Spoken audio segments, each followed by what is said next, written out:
sitcom. I wrote this on my blog about a week ago. Now listen, in this script, because honestly, when you title your freaking blog post, "If Robo Cop was a bad 80s sitcom," the way you really want people to respond is not, "Oh, ho ho, that's hilarious, thank you for amusing me and causing a smile to grow on my face." No, what you really want is, "Here's all the ways you've offended RoboCop canon.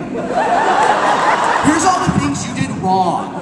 RoboCop never said those things. Also, why does the sergeant talk like that? It's offensive." Ed 209 is the one who said that. Because apparently, putting the title of the fucking blog post as "If RoboCop was a bad 80s sitcom" is too difficult for some people to understand. Internet. So I now present to you "If RoboCop was a bad 80s sitcom." I am easily amused. So earlier today, when my brain said to me, "You know what would be funny? If there was a RoboCop sitcom where he was always screwing up. Every time he did something, the other officers would put their hands on their hips, cock their head to the side, and go, 'RoboCop!' And then he just shoots everyone." I mentioned this to Twitter. A few people quickly replied with funny ideas of their own, and then I got excited and I made a thing. It looks sort of like a script.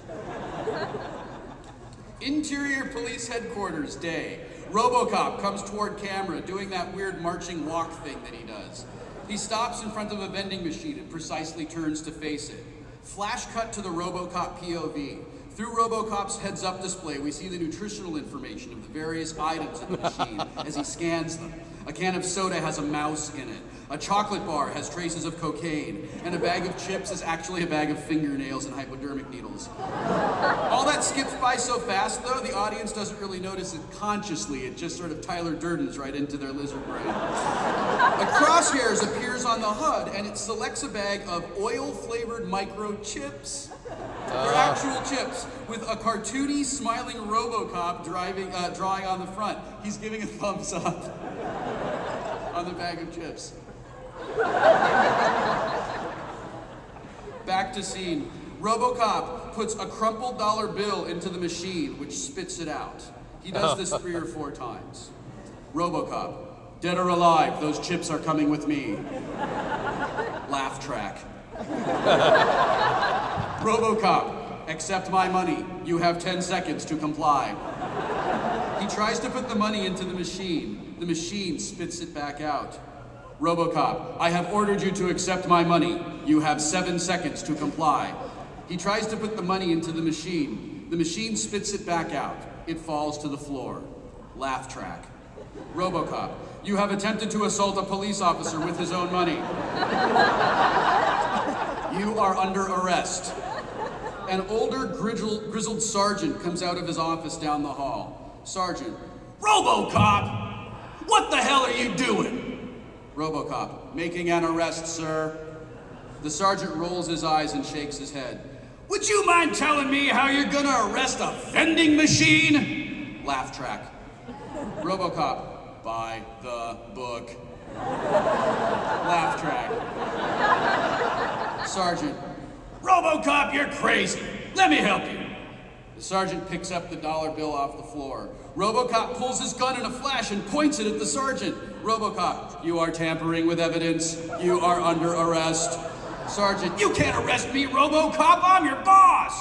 RoboCop, "You are under arrest." Sergeant, "RoboCop, I ain't got time for this. I retire in 2 days." Laugh track.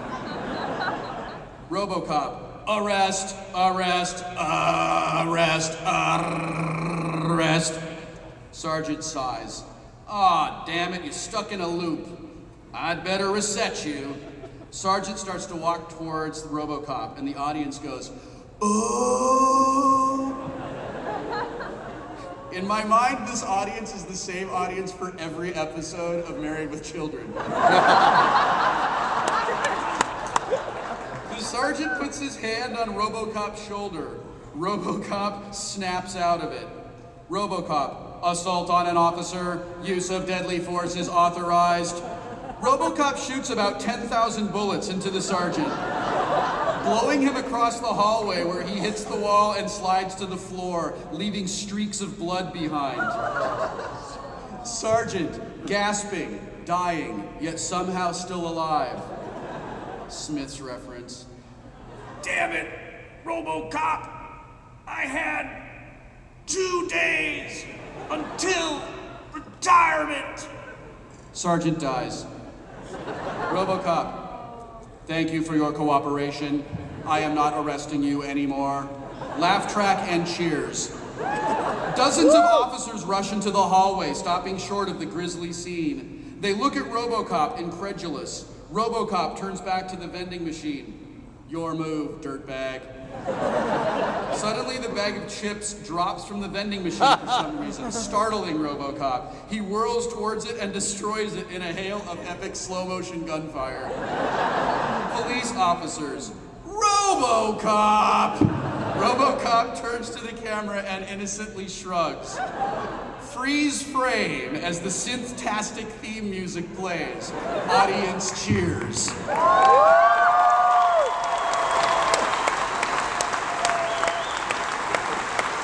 So the thing is, I completely plotted out RoboCop the series, season 1 in my head.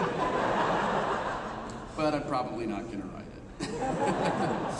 Okay, I know, I'm sad about it too. So, thanks, I'm glad you enjoyed that, and so did I.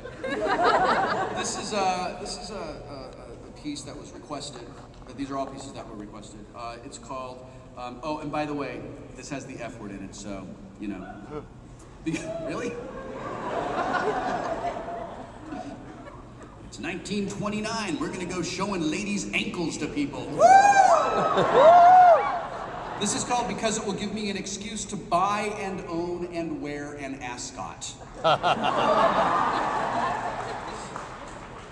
Last night I was out having a drink with a friend of mine. Because we're both nerds and writers, our conversation steered into nerdy writer territory and dropped anchor. It was unseasonably warm, so we sat on an outdoor patio, one of the few that isn't rendered useless to me by an army of smokers, and we talked about the projects we're working on now, the projects we hope to work on in the future, and whether Pluto Nash is truly the worst movie ever made. It will come as no surprise to some of you reading this, that this discussion about the worst movie ever made was inspired by some talk about the Phantom Menace.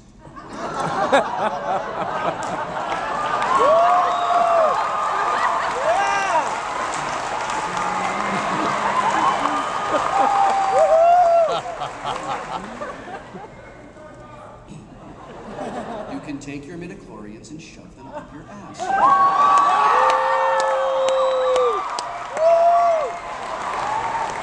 And then apparently you'll be so full of the Force you can use it to ruin my child.